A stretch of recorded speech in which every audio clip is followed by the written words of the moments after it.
we've got about 6-7 inches the last couple of days. They're saying maybe another 4 to 12, depending on where you're at.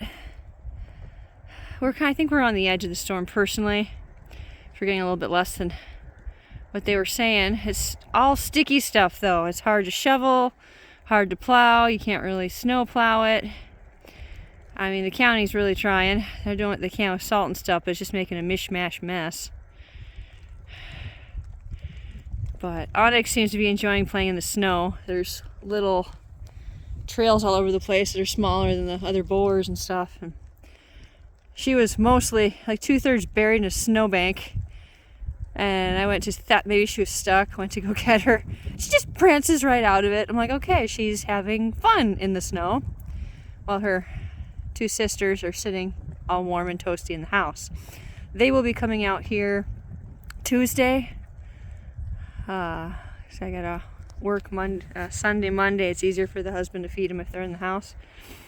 And then, but yeah, they'll be coming out Tuesday, and we'll just have to come out here for their feedings now for another 3 to 4 weeks.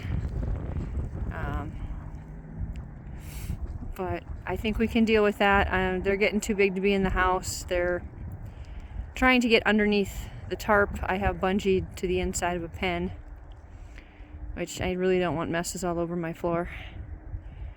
They've been pretty good, but they're stir crazy too. They need to be out and start building their rumen up with being in the elements. So, and I got 3 heat barrels in this barn, so there's plenty, especially since there's only 1 baby out here right now. I'll probably close them up in one of the corner stalls that has its own heat lamp at night. Let them out during the day, depending on how much snow is out here, because one of them is not so bright, so it might, try getting its head stuck in the fence and then it freezes to death out here or something. But I figured try working smarter. I think Mal might be the second one to go next, because the 3 over there all look like they're gonna go into labor too. But I think Goldilocks over there, the really tan one, the lightest tan, is probably going to go first. And then I think Mal, despite her being bigger, just because her udders are more apparent, but it is hard to see with Mal. And then I think after Mal, it'll probably be Snickers, which is the brown one over there. And then Aurora will probably last this year. She always gives me one huge, beautiful buck, but that's it.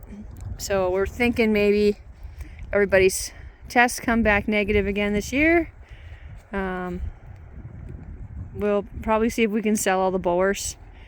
When I switch careers here in a few years, I'm going to need less fussy animals, and the boars, it takes 2 of us to work on their hooves, whereas the Nigerians, I can do it myself when I have free time, instead of having to schedule it with my husband so that both of us are there. So it would open it up a little bit easier. I'd be able to get things done a little bit faster, and plus if a boar doesn't want to go somewhere, you kind of can't make them go, even though they are kind of treat trained for the most part. But with a Nigerian, I can just pick them up and put them where I want. I'm really liking the overall temperament of the Nigerians. I have yet to have an aggressive one since Rain. Rain's been the only one I've had that went after the babies. She went after all the babies. And I think that's because she was jealous of her sister's kid, because she lost her buckling on literally April Fool's that one year. But she had a black buckling with a white star on its forehead, and it looked like she turned around and trampled it to death. And we were out here early that morning and it was already gone. So she got culled. She didn't like the babies and was jealous of anything that paid attention to her sister. Other than that, it's mostly been the boars that have acted out. None of the ones I have in this pen are aggressive. Aurora, and the other one that has my big sturdy bucks every year, she gets a little hoity-toity and leadery, but they all need to remember that they're not the goat queen. Technically, the definition, I am. I'm the one that feeds them and leads them, even if I'm not out here all the time during the winter. But they do treat my husband like the goat king, so he's kind of always tailgate, but Jen really loves Dad. So I really, really love Maleficent and Jin here, but it's just Carl, the big buck, is getting to be too much. He's tearing up fencing, he's tearing up the gate, and I've replaced some of it already, but I think he needs more room to roam, and we just can't build fast enough here for him. I think he'd be happier somewhere else with more sturdier fences. And I would really like something a little easier to manage. But it's all live and learn, and I'm really happy with the goats. I think they're all adorable. So far I have 3 does from Opal this year, so I would like to get a blue-eyed registered buck for Nigerian, and a couple more does from some fresh bloodlines, just to kind of grow the herd that way. Because Nori's only got 2 ladies for him now. When Peanut died this winter, earlier in the winter, I'd like him to have 3 to 4 ladies, and I'd like the new buckling to have 3 or 4 ladies. But Poppy had a buckling. It was DOA. Something about the umbilical cord had a rip or tear in it. The baby was dead on arrival. There was no saving it. It wasn't breathing or nothing.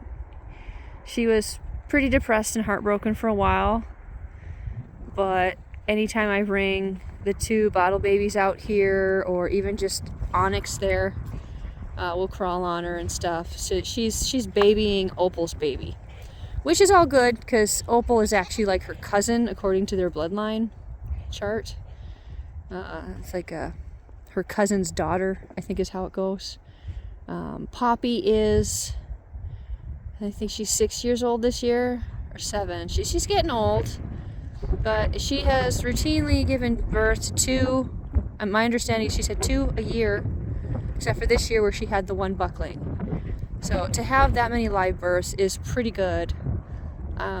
So we're, goats can go for a while yet. So, and she's just happy to have her baby. She doesn't look too tired or arthritic or anything. She looks just good and healthy. So we're going to try again next year, and maybe she'll give us some does next year. But I will definitely have to look into getting 2 more does for Nori, and maybe another for whichever blue-eyed buckling I get. I would like a blue-eyed registered buck. I'm not picky on color, though I like a variety. And oops, this is like, see, all my wonderful variety over here. I wish you guys weren't related. This Jasper here up on the stand is actually Opal's son from last year. He is just gorgeous. And then Dory over there, the dark one, oh, he's just gorgeous. But that's Peanut's baby. Those 2 are both Peanut's baby. But Peanut is Poppy's daughter, so Peanut is related to Opal. So it's like I can't, I don't want to interbreed them too much and get some issues. But this is Nori, my current buck. He is adorable, and I love him. But I need another one too. Plus, then he'll have a companion if I get rid of sell Carl off, because he's a dapple boar. But yeah, I like variety of color, so whatever I can find. And wow, I should probably go inside. I'm getting a little cold here. But you boys are beautiful. Yes, you are.